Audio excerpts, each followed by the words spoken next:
तो हमने इस टॉपिक में काफ़ी बेसिक्स समझ लिए हैं and most of the code must now be making sense to you.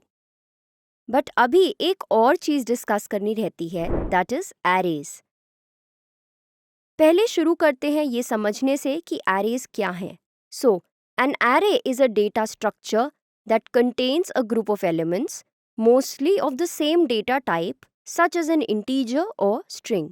Arrays computer programs में डेटा को ऑर्गेनाइज करने के लिए यूज़ किए जाते हैं, जिससे कि रिलेटेड सेट ऑफ वैल्यूज़ को ईजिली सॉर्ट और सर्च किया जा सके। चलिए अब समझते हैं इसका क्या मतलब है। सो we've looked at strings earlier and this was how we represented a string. अब इस string में से सिर्फ एक वर्ड लेते हैं like this. इस वर्ड का हर कैरेक्टर इंडेक्स में एक अलग प्लेस ऑक्यूपाई करता है। तो हम कह सकते हैं कि स्ट्रिंग कैरेक्टर्स की एक कलेक्शन है या कैरेक्टर्स का एक एरे है। This is what we mean by an array. ये एक स्ट्रक्चर है जिसमें ग्रुप ऑफ एलिमेंट्स होते हैं। So it's like a collection of elements. ये elements characters, strings, numeric values etcetera हो सकते हैं। And why do we need them? ताकि हम डेटा की स्टोरिंग को नीट और ऑर्गेनाइज्ड बना पाएं। चलिए देखते हैं कि एक एरे को कॉटलिन में कैसे डिफाइन कर सकते हैं।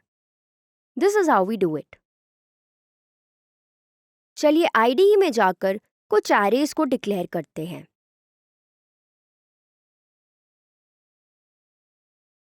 This is how we'll do it. बाकी वेरिएबल्स की तरह ही एरेज को भी वैर या वैल कीवर्ड से डिफाइन किया जाता है, depending on whether the values will change और नॉट। जब हम इस वेरिएबल को देखकर ये कहते हैं कि इसकी वैल्यू चेंज नहीं हो सकती है, we mean that this variable holds a value and we cannot replace this value, right?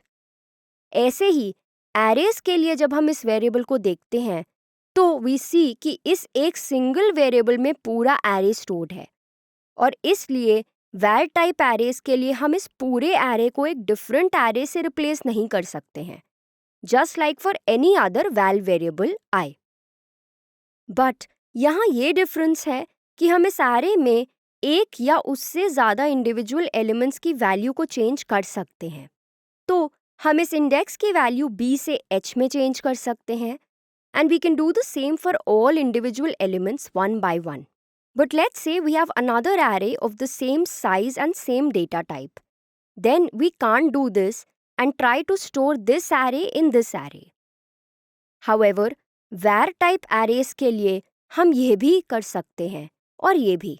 तो हम हर एलिमेंट की वैल्यू चेंज कर सकते हैं, और एक एरे जिसका सेम साइज और डेटा टाइप हो उसको दूसरे एरे से रिप्लेस भी कर सकते हैं।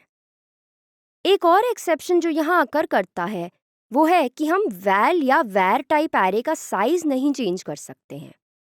So if an array is defined to store 5 values, it can store only 5 values and the number of values stored cannot change.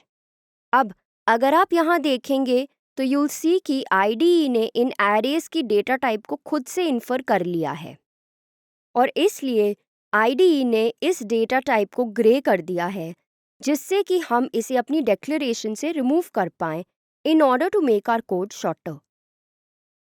तो अगर आप एरे की डेफिनेशन पे वापस जाएंगे तो आप देखेंगे कि हमने कहा था that N array is a collection of mostly similar data types. यहाँ मोस्टली वर्ड इंपॉर्टेंट है। क्या इसका मतलब ये है कि एरे में डिफरेंट डेटा टाइप्स के एलिमेंट्स हो सकते हैं? हाँ, हो सकते हैं। चलिए एक एरे को डिक्लेयर करते हैं जो डिफरेंट डेटा टाइप्स को बिलोंग करने वाले एलिमेंट्स को होल्ड करेगा।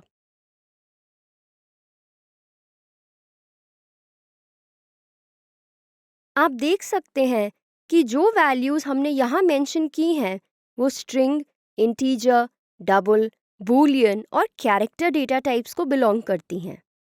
और यहाँ IDE ने एरे के डेटा टाइप को एनी से डिफाइन किया है, जिसका मतलब है कि इस एरे का कोई पर्टिकुलर डेटा टाइप नहीं है। So that was about declaring arrays. Remember, the indices in an array start from 0 just like it did in strings. इस वीडियो में इतना ही था। Click next to learn more about arrays.